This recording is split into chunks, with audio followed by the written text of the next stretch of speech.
रात का समय था, ठंडी हवाएं चल रही थी और आसमान में बादल घिरे हुए थे। सड़कों पर एकदम अंधेरा छाया हुआ था।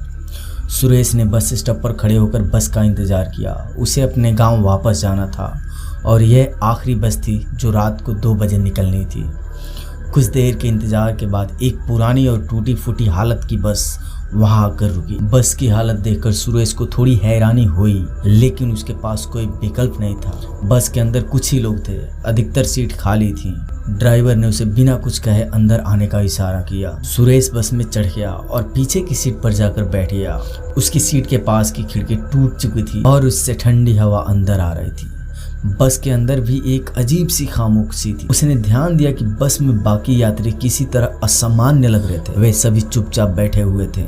उनकी नजरें एक ही दिशा में टिकी हुई थी। कोई बातचीत नहीं कर रहा था, ना ही कोई हिलडुल कर रहा था। बस ने अपनी यात्रा शुरू की। सड़कें वीरान थी और चारों ओर घना अंधेरा था। बस की हेडलाइट ही अंधेरे को चीरते हुए आगे का रास्ता दिखा रहा था। सुरेश को एक अजीब सा एहसास होने लगा। उसे ऐसा लग रहा था जैसे उसके चारों ओर कुछ गलत हो रहा हो, लेकिन उसे कुछ समझ में नहीं आ रहा था कि आखिर क्या हो रहा है। थोड़ी देर के बाद उसने देखा कि बस में बैठा एक आदमी बार बार उसके ओर देखा जा रहा था। उसका चेहरा बहुत ही अजीब था, जैसे उसकी त्वचा मुरझाई हुई है। उसकी आंखें गहरी और सूनी थी। सुरेश को यह देखकर बहुत ही अजीब लगा और उसने अपनी नजर हटा ली उसके ओर से। कुछ समय बाद सुरेश को लगा कि बस रास्ते में एक ही जगह बार बार घूम रही है। उसे लगा कि ड्राइवर रास्ता भटक गया होगा। उसने ड्राइवर से बात करने का सोचा। सुरेश अपनी सीट से उठकर धीरे धीरे ड्राइवर की ओर बढ़ा।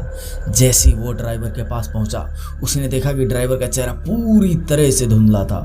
उसकी आंखें ही नहीं थी और उसकी त्वचा जगह जगह फट चुकी थी। ड्राइवर ने अपने बिना आंख वाले चेहरे से सुरेश की ओर देखा और मुस्कुराया। सुरेश का दिल तेजी से धड़कने लगा। उसे अचानक लगा कि वह किसी भयानक मुसीबत में फंस गया है। उसने पीछे मुड़कर देखा तो बाकी यात्री भी अपनी अपनी सीट से खड़े हुए थे और उसकी ओर बढ़ने लगे। उन सभी के चेहरे विकृत थे। उनकी आंखें गहरी और काली थी।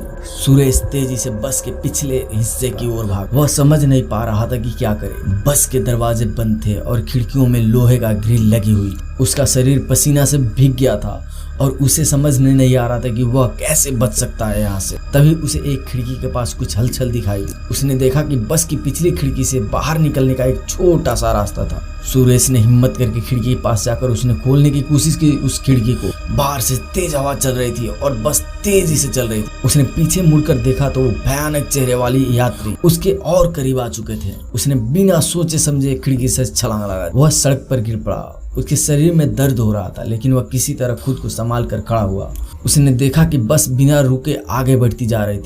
बस की खिड़कियों से उन यात्रियों का विकृत चेहरे झांक रहे थे और उनकी आंखों में एक अजीब सी चमक। सुरेश ने वहां से दौड़ लगाई। उसने अपनी गांव की ओर जाने वाली पगडंडी पकड़ ली और पूरी ताकत से दौड़ने लगा। उसके कानों में बस के हॉर्न की आवाज सुनाई गूंज रही थी, जो धीरे धीरे दूर होती जा रही थी। उसे लगा जैसे वो मौत के मुंह से वापस आ गया। सुबह होने पर सुरेश किसी तरह अपने गांव पहुंच गया।